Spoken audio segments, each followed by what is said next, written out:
Hi, today we're going to make tuna steaks with an iron. I'm Sherry from Jaunty Everywhere, and this week we've been experimenting with different things that you can cook in your hotel room with an iron. You can check out our video channel for recipes for making steak, chicken, pork, and grilled sandwiches in your hotel room.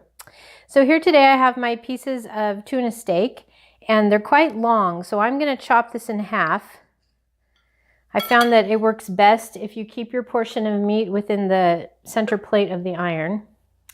I've turned my iron on to the highest setting, and here's my foil.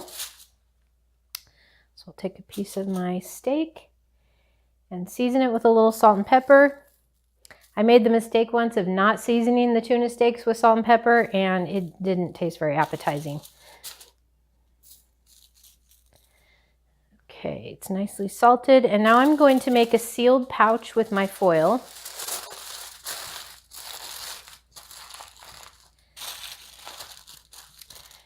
And I'll set my iron on top. Okay, so I cooked the first side for 1 to 2 minutes approximately. It depends on how hot your iron is. Flipped it over and cooked the other side for another 1 to 2 minutes. Let's open it up and see what we have.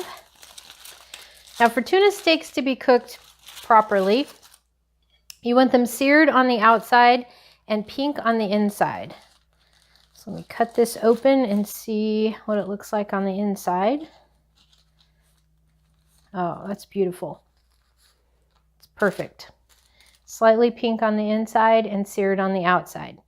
Now, let me give you a tip about tuna. When you start cooking your tuna, you want to make sure that it is room temperature. I started with frozen tuna once, and it got burnt on the outside before it was even warm on the inside. So don't do that.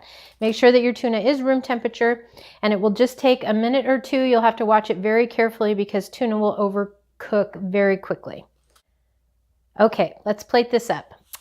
I have a nice salad here with dressing on top, and I'm going to set my tuna fillets on top. In real life, I wouldn't have cut the tuna in half. And there you go. You have a beautiful dinner cooked in your hotel room in a minute.